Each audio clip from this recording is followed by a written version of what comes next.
Public Schools District Supervisor, Dr. Ruby A. Balignasay. To Ma'am Annalyn Pablo, to our barangay officials, and by our barangay captain, Mr. Tamayo Ducos.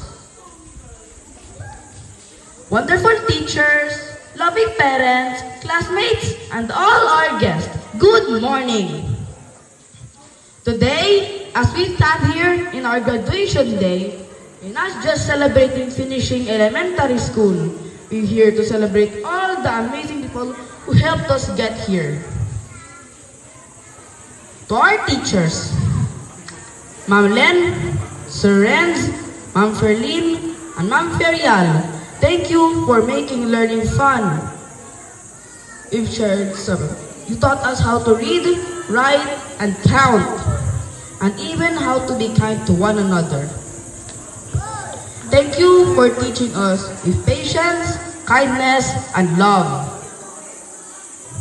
To my family, Mama, Papa, Johan, Tatang Ilyong, Inang Lina, Lolo Johnny, Lola Julie, Mami Marge, Tita Santa, Tito Owel, and Tita Joy, and Tita Angel.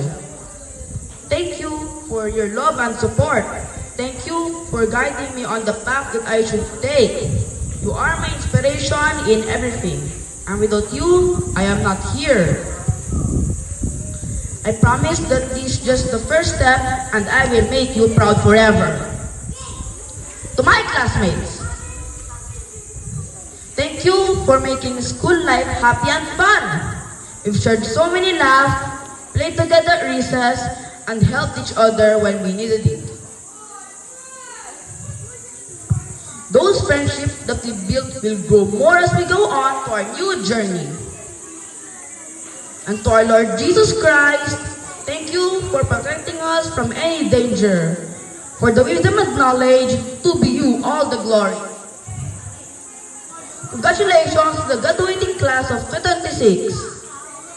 May our future be filled with happiness, success, and gratification.